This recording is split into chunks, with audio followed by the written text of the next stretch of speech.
ये कथा बाहरी रूप से जितनी विचित्र हमें सुनाई देती है या दिखाई देती है पढ़ने पर, भीतर से उतनी ही गहरी और आध्यात्मिक सच्चाई को दर्शाती है। जब हम माँ छिन्नमस्तिका की बात करते हैं तो मूल कथा ये है कि एक समय की बात है, माता पार्वती अपनी दो सहचारियों डाकिनी और वर्णिनी के साथ नदी में स्नान करने गई। स्नान के बाद दोनों सहचारियों को अत्यंत भूख लग गई। उन्होंने माता से कहा, माँ हमें अभी भोजन दीजिए, हम और प्रतीक्षा नहीं कर सकती। तो माता पार्वती ने पहले उन्हें थोड़ा बोला कि आप थोड़ी प्रतीक्षा करिए, और जब उनकी भूख असहनीय हो गई तभी माता ने एक अद्भुत और दिव्य रूप धारण कर लिया। उन्होंने स्वयं अपना सिर काटा और अपने ही हाथों से अलग कर दिया। उनकी कटी हुई गर्दन से तीन रक्त की धाराएं प्रवाहित होने लगी। एक धारा डाकिनी को पोषण दे रही थी, दूसरी धारा वर्णिनी को, और तीसरी धारा मां स्वयं पी रही थी। इसी रूप को मां छिन्नमस्ता कहा गया है। अगर गूढ़ अर्थ देखें तो यह कथा हिंसा नहीं है, ये आत्मिक जागरण का प्रतीक है। अहंकार का अंत, अपने मैं को समाप्त करना। दूसरा है कुंडलिनी जागरण, अचानक ऊर्जा का विस्फोट। तीसरा संतुलन, दूसरों को देना और स्वयं को भी पोषित करना। और चौथा इच्छा, अपनी इच्छाओं पर नियंत्रण रखना, काम इच्छा या आसक्ति का विजय। आप दोनों को समझ सकते हैं कि अपनी इच्छाओं पर नियंत्रण करना। इसका संदेश है कि आप केवल मन नहीं, आप उससे कहीं अधिक शक्तिशाली चेतना है। हमने चेतना पर बात की थी कि हम जब तक फोकस और कंसंट्रेशन के साथ कोई काम नहीं करें तो दैट इज कॉल्ड डिसिप्लिन, संकल्पित होना। जब तक हम संकल्पित होकर ये काम नहीं करेंगे तब तक हमारी ऊर्जा जिस तरीके से हमें चाहिए कि वो विस्तृत हो, एक्सपैंड करे और लोगों तक पहुंचे, हमारी मनोवृत्ति या हमारे भाव और लोगों तक पहुंचे बिना बोले, वो तभी हो सकता है जब हम कंसंट्रेशन और फोकस के साथ इस काम को करें। कोई भी चीज अगर आप कंसंट्रेशन से करेंगे तो उसका पार ही पाएंगे। तो आप अगर इसमें देखें कि माँ छिन्नमस्तिका हमें क्या सिखाती है, तो हर परिवर्तन सहज नहीं होता। It's not easy to cut your own head and drink your own blood. It's not easy. तो हर परिवर्तन सहज नहीं हो सकता, ये माँ छिन्नमस्तिका सिखाती है। कभी कभी हमारा जागरण टूटने जैसा महसूस होता है। जब हम जागृत अवस्था में होते हैं तो कभी कभी ऐसा लगता है ये हम क्या कर रहे हैं, पर वो ही सत्य होता है। उस सत्य के पार जाना है, उसमें रुकना नहीं है, ठहरना नहीं है। मुझे याद है बहुत कई साल पहले मैं एक समूह के साथ काम कर रही थी, जहां पर ये मैंने शायद पहले भी शेयर किया है अपने लोगों के साथ कि मैं एक आर्किटेक्ट हूँ और मैं काम करती थी, और एक साइट पर मेरा काफी अच्छा काम चल रहा था, और वहां का जो कॉन्ट्रैक्टर था वो चाहता था उसी दिन रात को निकलना, क्योंकि उसने मुझे सुबह कहा कि मैम मैं आज रात को निकलूंगा तो मैं बैंगलोर पहुंच जाऊंगा, मैं बस निकल जाऊंगा। तो मैंने उससे कहा कि नहीं तुम आज मत जाओ, मंडे को चले जाना, 2 दिन बाद चले जाना। बोला नहीं मैं तो आज ही जाऊंगा, कल मेरे बच्चे का जन्मदिन है। मैंने फिर उसको कहा कि तुम मत जाओ, अभी 2 दिन मत जाओ, मंडे को चले जाना, पर उसने मेरी बात नहीं सुनी। उसे ये था, विच वॉज नॉर्मल, कि इमोशनली आप इतना ड्रिवन हो जाते हो कि आप किसी की बात नहीं सुनते, आप चले जाते हो उसके पार। तो वो उसने शायद कोई लिफ्ट मांगी और वो उस जीप में चढ़ा और उस जीप से वो जाने लगा। यहाँ जिस वक्त शायद वो ट्रैवल कर रहा था उसी वक्त मैं मेडिटेशन में बैठी हुई थी, और मेरे साथ मेरी मम्मा थी और मेरा भाई भी था, और तब हम एक होटल रूम में थे और मैं मेडिटेशन में थी और मैंने देखा कि बहुत एक जीप जा रही है। मैंने चेहरा नहीं देखा, पर मैंने ये देखा कि वो इंसान नीचे गिरा और उसके ऊपर से गाड़ियां 2-3 बार चली गई एंड ही ऑन स्पॉट उसकी डेथ हो गई। अब वो कौन था कौन नहीं था मुझे नहीं पता। नेक्स्ट डे मॉर्निंग जब मैं उठती हूँ तो मेरे फोन पे अराउंड 15 मिस कॉल्स थे, जो मेरे कॉन्ट्रैक्टर के सब कॉन्ट्रैक्टर का था, और उन्होंने बोला नीरज ने कि मोहन नहीं रहा। मुझे आज भी याद है। और मैंने क्या किया, मैं रोने लगी। मैं इमोशनली इतना ड्रिवन हो गई, मुझे लगा कि ये मैंने क्या देख लिया, मैंने देख लिया इसीलिए ये हो गया। मैंने ये चीज देख ली क्योंकि ये मुझे परमात्मा ने पहले दिखा दी, और मैंने ये देख ली इसीलिए ये हो गया। जैसा जैसा चीज मैंने देखा कि वो इस तरह से जीप से गिर गया है, और ऑन द स्पॉट 5 लोगों की डेथ हो गई। ड्राइवर के साथ 4 लोग और थे, और उसके साथ वो भी था ऑन स्पॉट। और जैसे वो गिरा और जैसे उसके ऊपर गाड़ियां चली, एज इट इज उसके साथ ये हुआ। तो हम जागृत अवस्था में होते हैं, हम कॉन्शियस होते हैं, पर फिर भी हम हमने क्या डाल दिया, एक पर्दा डाल दिया कि हमें तो इसीलिए ऐसा हो गया क्योंकि हमने देख लिया। मैंने वो पर्दा डाल दिया। उसके बाद मैंने 2-3 दिन नहीं किया मेडिटेट। मुझे तो उल्टी पुल्टी चीजें दिखाते हैं, मुझे देखना ही नहीं, मुझे करना ही नहीं है। और जिस दिन मैंने वो बंद किया, मैं और आप समझ लो 10 साल पीछे चली जाऊंगी, फिर से शुरू करना पड़ेगा। तो हम जब ये सोचते हैं ना कि हम डिसिप्लिन से, कोई बात नहीं, आज सो गए, सुबह कल उठेंगे कर लेंगे, वो सो गए में हम सो ही जाते हैं, क्योंकि हम actually, it's not easy to reach where you want to reach in this life. आपने सुना होगा कि शिव से वरदान पाने के लिए दैत्यों ने कई बार, कई तरीके से, अलग अलग तरीके से परीक्षाएं दी हैं, और संकल्पित होके इन द डिसिप्लिन उन लोगों ने अपनी मनोकामना भी पाई है। सहज रूप से नहीं, कई कई वर्षों तक दे हैव डन, गहन साधना के भीतर उन्होंने ये पाया। बाबू, गहन साधना, रामायण में भी लिखा है कि गहन साधना कलयुग में नहीं हो सकती है। सतयुग में साधना हो सकती थी, द्वापर में यज्ञ हवन हो सकते थे, पर कलयुग में सिर्फ एक ही चीज हो सकता है, और वो क्या है? मंत्र जाप करना। अपने अ, आप जिस भी डेटी से प्रेम करते हैं, डेटी से, मैं कोई फिजिकल बॉडी की बात नहीं कर रही हूं, आप इस चीज को समझें कि हम फिजिकल बॉडी की बात अगर करेंगे तो हम फंस जाएंगे। हम अपने डेटी, मतलब उन परमात्मा से, उन देवता से, 33 कोटि देवी देवताओं में हमें हमारे क्षेत्र के एक कुल देवता मिलते हैं। हम उन कुल देवता को याद करें, उनको प्रेम से पुकारें, वो आपका सारा काम करेंगे। आप उनसे अपनी सारी बोलते हैं ना, परेशानी बोल सकते हैं, और वो उसका समाधान निकालेंगे। क्योंकि अल्टीमेटली डायरेक्टली आपके पास कोई थर्ड पार्टी या कोई भी जन आके नहीं बैठ सकता। उनको भी अगर कुछ करना होगा ना, आपकी बात उनको भी पहुंचानी होगी, तो पहले आपके देवी देवता के पास ही पहुंचाएंगे, कुल देवता के पास पहुंचाएंगे। तो वो इतनी लंबी सीढ़ी लेने से अच्छा है ना, आप डायरेक्ट बोल दो अपने देवता, आपके पास वो डायरेक्ट, अब बोलते ना है। आप ये थोड़ी करोगे कि आप किसी और बिल्डिंग में चढ़कर अपनी बाल्टी ले जाकर फिर वहां भरोगे, ऐसा तो नहीं कर सकते। आपको अपनी बाल्टी स्वयं भरनी पड़ेगी अपने ही घर में, ताकि कैरी फॉरवर्ड नहीं करना पड़े। और आप जाएंगे और लाएंगे, उसमें कितना छलक जाएगा, वो नहीं करना। इसीलिए मैंने ये बात कही, क्योंकि मैंने भी एक्सपीरियंस किया किस चीज को, कि कभी हम टूट जाते हैं तो हम अपनी शक्ति से भी अलग हो जाते हैं। हमें अपनी असली शक्ति पहचानने के लिए डिसिप्लिन से डेली एक काम को करते रहना पड़ेगा। और जब हम डेली, वो आपने सुना होगा बचपन में, करत करत अभ्यास के जड़मति होत सुजान, रसरी आवत जावत ते सिल पर परत निशान। जो एक छोटी सी रस्सी, एक कोमल सी रस्सी भी एक पत्थर के ऊपर निशान लाकर उसको तोड़ने की हिम्मत रख सकती है, तो हमारा डिसिप्लिन भी हमें जागरूक बना सकता है, हमें फोकस रख सकता है, हमारा कंसंट्रेशन बढ़ा सकता है, हमें साधना की तरफ अग्रसर करके हमें भी शक्तियां मिल सकती हैं। अब पर शक्ति के लिए नहीं करो, साधना करो, जो उसको देना होगा वो देगा, उसको पता है कब क्या देना है। जब तक हम अपने पुराने मैं को नहीं छोड़ेंगे, मैं, तब तक हमारा सच्चा स्वरूप प्रकट नहीं होगा। माँ छिन्न मस्तिका इस बात को बहुत प्यार से समझाती हैं, और वो कहती हैं तुम आगे बढ़ो, अपने मैं को छोड़ो, अपने मैं को त्यागो, और हर परिवर्तन को सहज रूप से स्वीकार करो।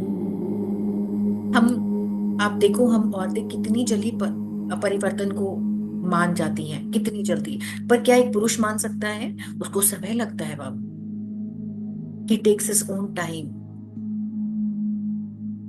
आप देखो ना, आपके पेट में एक बीज होता है, एक छोटा सा बच्चा। जिस दिन वो जन्म आया है उस दिन से आपको बिना उसका चेहरा देखे आपको उससे प्रेम हो जाता है। उस पिता को पता है कि होगा, लेकिन साक्ष्य तक वेट करता है, तब वो प्रेम बढ़ता है। मतलब जिस दिन वो फेस देखते हैं ना अपने बच्चे का, तो उस दिन से उनकी पावर और स्ट्रांग हो जाती है कि ये मेरा बच्चा है। लेकिन माँ की पावर स्ट्रांग होती है क्या? माँ क्या करती है? ना बच्चा आंचल बिछा लेती है, प्रेम से अपने अंदर ले लेती है। तो हम बहुत आसानी से चीजों को ग्रहण कर सकते हैं, उनको अपने अंदर ला सकते हैं बहुत सहज रूप से। इसीलिए जब भी साधना किसी कहते हैं ना नारी ने की है, वो बहुत जल्दी पहुंच गई डिस्पाइट ऑफ मेल। इसीलिए करते रहना है। और कभी भी अगर जागृत अवस्था में टूटन का फीलिंग हो, जो मुझे हुई थी और मैंने 2 दिन का विराम लिया था, वो आप महसूस नहीं करना, आप उसके बावजूद भी करते रहना, उसको छोड़ना नहीं। और तीसरी चीज जो मैंने कही कि अगर असली शक्ति कभी कभी टूटने में भी है और बर्थ में भी है। नहीं टूटेंगे तो बर्थ कैसे मिलेगा? No pain no gain. इसीलिए वो भी जरूरी है।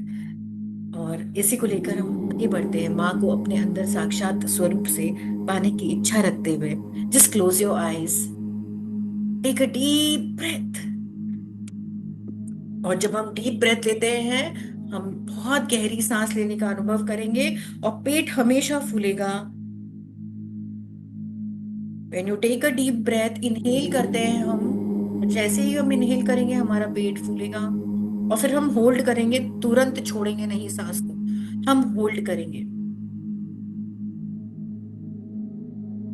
भैरव विज्ञान में एक तंत्र में ये भी लिखा गया है कि जब हम सांस को लेते हैं, उसको महसूस करते हैं, फिर हम उसको जब रोकते हैं, उस रोकने में, छोड़ने में, लेने में, इन दोनों के बीच में जो गैप है, वही हमारी साधना है। उसी को हमको महसूस करना होता है। इसीलिए सांस भरें और हर सांस को महसूस करें, जब वो आ रही है और जा रही है, उसके बीच में होल्ड करें। Take a deep breath, inhale, hold, 1 2 3 4, release, hold, 1 2 3 and 4. Again, take a deep breath in, 1 2 3 4, hold, release your breath, stop there, hold, 1 2 3 and 4. Take a deep breath again.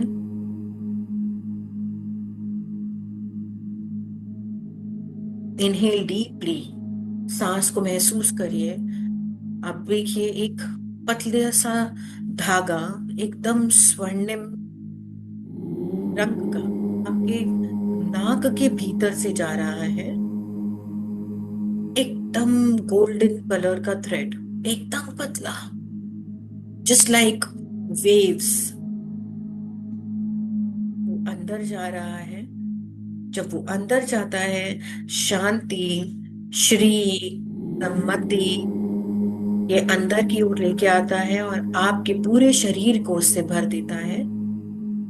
Hold करेंगे, भरता हुआ देखेंगे अपने आप को उस गोल्डन कलर से, completely golden colour से। जैसे जैसे वो भरता जाए, भरता जाए, भरता जाए, अब देखिए जो निगेटिव ऊर्जा थी आपकी बॉडी में, वो बाहर निकल रही है। एंड वो गोल्डन नहीं है, वो बाहर निकल रही है, इट्स गोइंग आउट। अब रुकेंगे, होल्ड करेंगे, फिर से take a deep breath in. वो गोल्डन धागा सांस की तरह, वेव्स की तरह अंदर जा रहा है। पूरा आपके शरीर को अपने अंदर श्री, समृद्धि, शिक्षा, दया, करुणा सबसे अंदर भर रहा है। होल्ड करेंगे, फील करेंगे कि वो अंदर भर गया है। और अब उसको धीरे धीरे छोड़ेंगे। जब छोड़ेंगे, आप देखेंगे मैं निकल रहा है। आपका अहम बाहर निकल रहा है। आपका ईगो बाहर आ रहा है। Relax,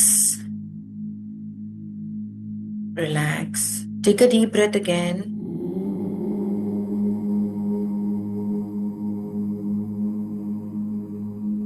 hold.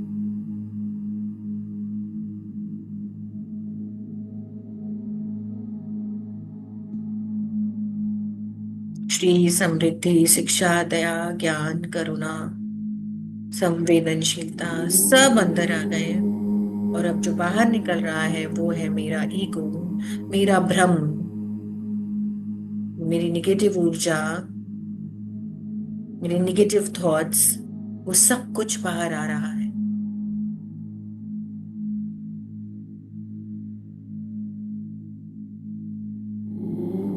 Deep breath again. इस बार जो ऊर्जा जा रही है वो आपके नासिका से सीधा थर्ड आई पर, between your eyebrows, centre of your eyebrows, जहां आप बिंदी लगाते हैं, आपकी आज्ञा चक्र पर वो पूरा गोल्डन हो रहा है। और वो चक्र की भांति, सुदर्शन चक्र की भांति घूम रहा है। और जैसे जैसे वो घूम रहा है, आप जो ब्रेथ अंदर ले रहे हैं वो पूरी स्वर्णिम, और वो घूम रहा है। और उसको होल्ड करेंगे वहां, सांसों को रोकेंगे और एकदम फास्ट घूमता हुआ उसको फील करेंगे। और अब धीरे धीरे रिलीज करिए। मन की आसक्ति, मन की चिंता, मन के फिक्र सब कुछ बाहर निकल रहे हैं। You are feeling lighter, light as a feather. आप बहुत हल्का महसूस कर रही हैं। बहुत हल्कापन आ गया है शरीर में, शांति। और अब आप अपने शरीर को पूरा ढीला छोड़ देंगे। कोई प्रयास नहीं करना, कोई नियंत्रण नहीं करना। सिर्फ अपने श्वास को महसूस कीजिए। जैसे हर श्वास आपको भीतर की गहराई में ले जा रहा है। हर श्वास आपको भीतर की गहराई में ले जा रहा है। हर श्वास आपको भीतर की गहराई में लेके जा रहा है। हर श्वास आपको भीतर की गहराई में लेके जा रहा है।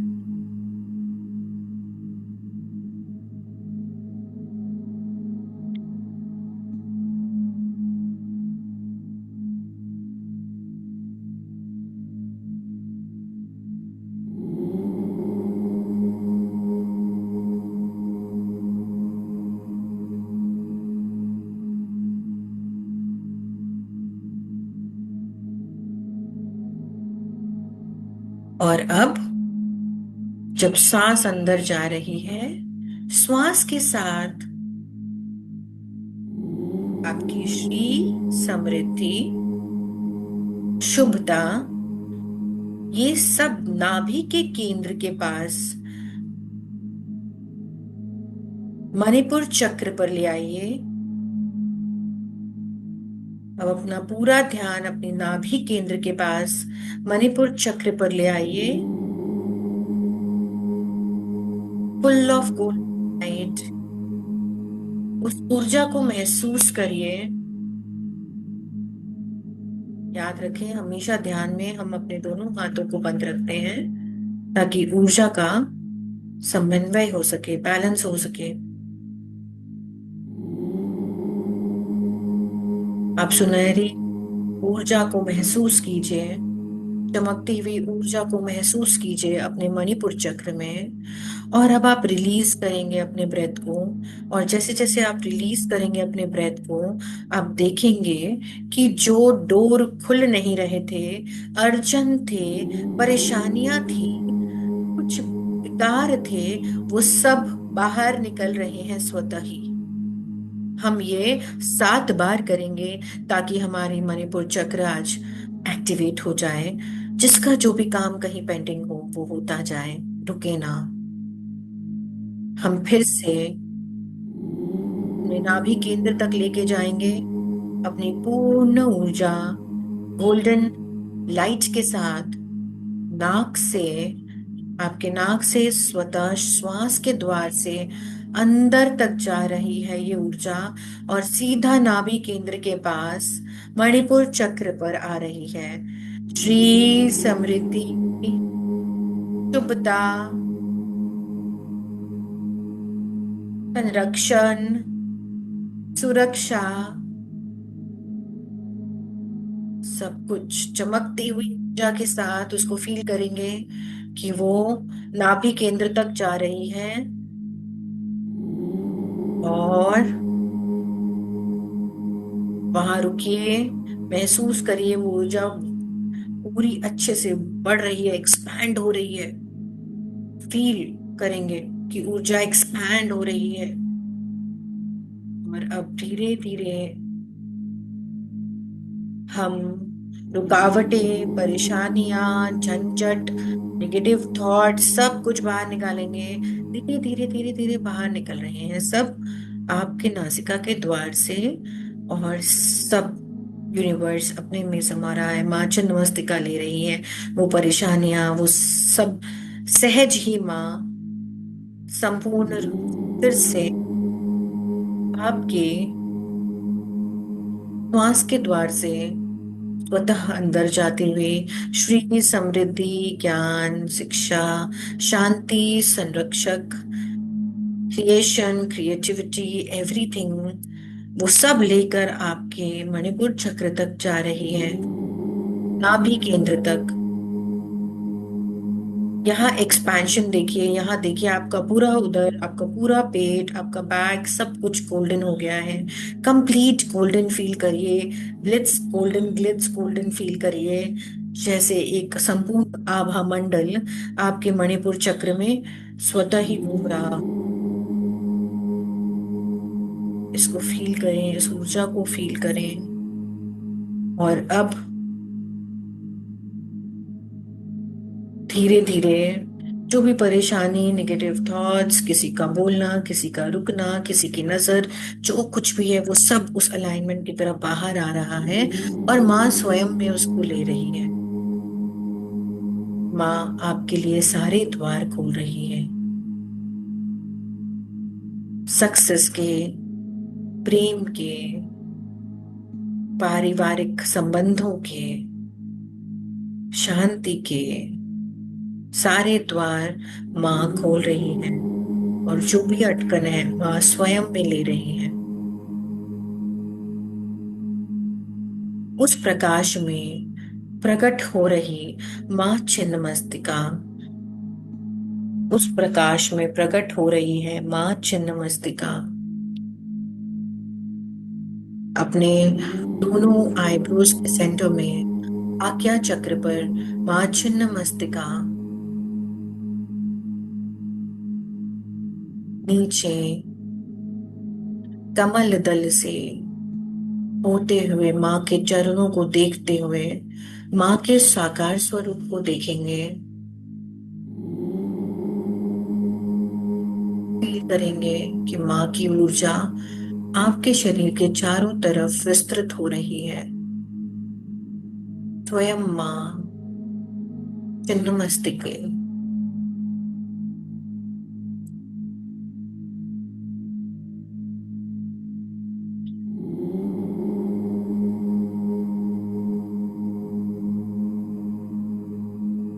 आप माँ के साथ एक शांत पवित्र स्थान पर हैं। चारों ओर गहरी शांति है और आपके सामने एक दिव्य प्रकाश प्रकट होता है।